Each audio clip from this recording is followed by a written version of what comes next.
5:30. The U.S. Capitol has a new addition to its exterior. Capitol Police have added fencing around the building ahead of President Biden's State of the Union and possible protests as well. Our Washington, D.C. correspondent Rachel Knapp joins us live now from the Capitol. Rachel. Mike and Eva, I'm standing outside of the Capitol, and as you can see right behind me, there is a fence that has gone up and it's surrounding the Capitol building. Now, I spoke with some people who are visiting D.C. Some tell me that this fence is necessary, while others are calling it overkill. Before President Biden makes his way to the Capitol to deliver his first State of the Union address, security at the Capitol has been a top issue.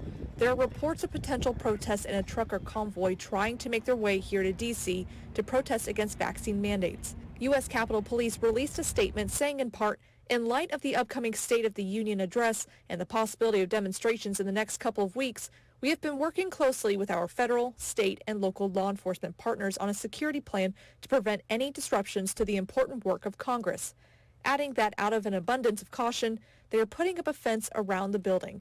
And as you get closer to the Capitol, you can't miss it. It's the same fence they used for months following the January 6th Capitol attack and during the Justice for J6 rally, where supporters of people arrested in the attack rallied outside the building.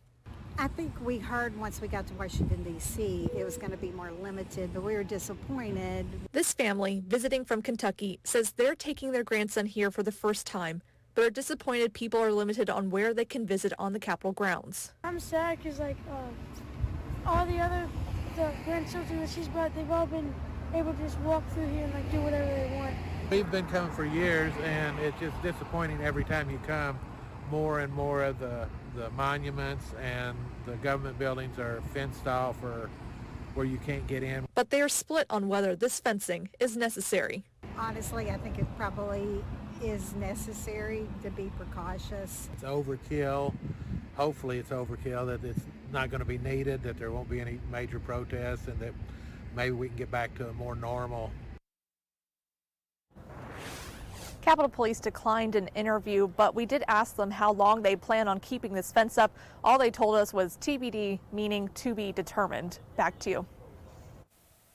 All right, Rachel, thanks so much. The Defense Department also approving requests to deploy hundreds of National Guard troops to help with police and traffic control. Other local law enforcement in D.C. Could also help the National Guard if needed as well, all ahead of the State of the Union address.